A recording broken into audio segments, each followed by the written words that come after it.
ಅನುಮಾನದ ಪೆಡಂಭೂತಕ್ಕೆ ಪತ್ನಿ ಬಲಿಯಾಗಿದ್ದಾರೆ.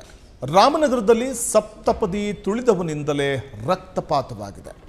ಅಕ್ರಮ ಸಂಬಂಧದ ಶಂಕೆಯೇ ಹತ್ಯೆಗೆ ಕಾರಣವಾಗಿದೆ.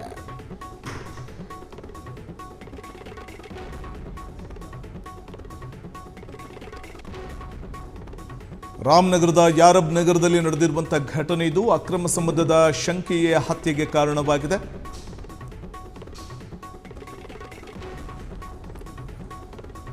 ಅಕ್ರಮ ಸಂಬಂಧ ಶಂಕಿಸಿ ಪತಿಯೇ ಪತ್ನಿಯನ್ನ ಕೊಲೆಗೈದಿದ್ದಾನೆ.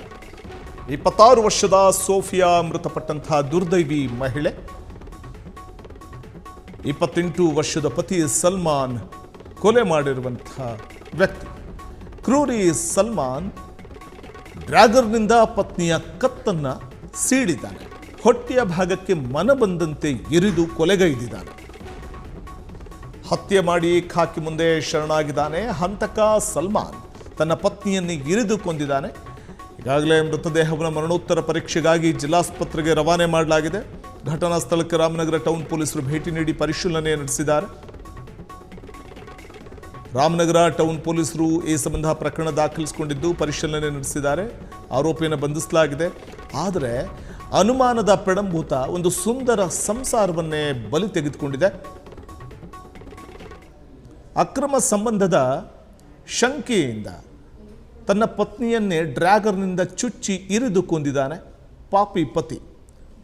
ಸಪ್ತಪದಿ ತುಳಿದವನಿಂದಲೇ ಪತ್ನಿಯ ಹತ್ಯೆಯಾಗಿದೆ. ಆಕೆಯ ಕತ್ತು ಹಾಗೂ ಹೊಟ್ಟೆಯ ಭಾಗಕ್ಕೆ ಇರಿದು ಕೊಂದಿದ್ದಾನೆ.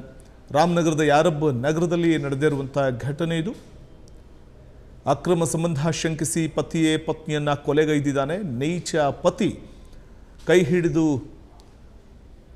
ಸುಖವಾಗಿ ನೋಡ್ಕೋತೀನಿ ಅಂತ ತವರು ಮನೆಯವರಿಗೆ, ಆಕೆಯ ಮನೆಯವ್ರಿಗೆ, ತನ್ನ ಅತ್ತೆ ಮಾವನಿಗೆ ಮಾತು ಕೊಟ್ಟು ಪತ್ನಿಯನ್ನು ಮನೆ ಕರ್ಕೊಂಡು ಬಂದಾತ ಬಳಿಕ ಪತ್ನಿಯ ಮೇಲೆಯೇ ಶಂಕೆ ವ್ಯಕ್ತಪಡಿಸಿ ಪತ್ನಿಯನ್ನು ಇರಿದು ಕೊಂದಿದ್ದಾನೆ. ಹೊಟ್ಟೆಯ ಭಾಗಕ್ಕೆ ಕುತ್ತಿಗೆಗೆ ಮನಬಂದಂತೆ ಇರಿದು ಕೊಲೆಗೈದಿದ್ದಾನೆ. ಇನ್ನು ಹತ್ಯೆ ಮಾಡಿ ಬಳಿಕ ಪೊಲೀಸರ ಮುಂದೆ ಶರಣಾಗಿದ್ದಾನೆ ಹಂತಕ ಸಲ್ಮಾನ್ ಎಂಬಾತ.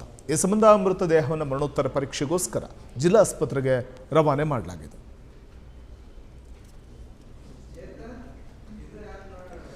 ಗಂಡ ಹೆಂಡತಿ ನಡುವೆ ಪ್ರೀತಿ ಇಲ್ಲದೇ ಇದ್ರೂ ಪರವಾಗಿಲ್ಲ, ಅನುಮಾನ ಇರಬಾರ್ದು. ಅನುಮಾನ ಇದ್ದರೆ ದುರಂತ ಅಂತ್ಯ ಕಾಣಬೇಕಾಗುತ್ತೆ ಅನ್ನೋದಕ್ಕೆ ಇದಕ್ಕಿಂತ ಮತ್ತೊಂದು ನಿದರ್ಶನ ಬೇರೆ ಬೇಕಾಗಿಲ್ಲ ಅಂತ ಅನಿಸುತ್ತೆ.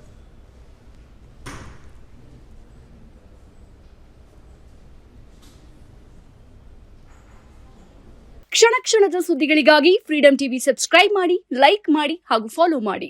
ಹೊಸ ಸುದ್ದಿಗಳ ನೋಟಿಫಿಕೇಶನ್ಗಾಗಿ ಬೆಲ್ ಐಕಾನ್ ಮೇಲೆ ಕ್ಲಿಕ್ ಮಾಡಿ.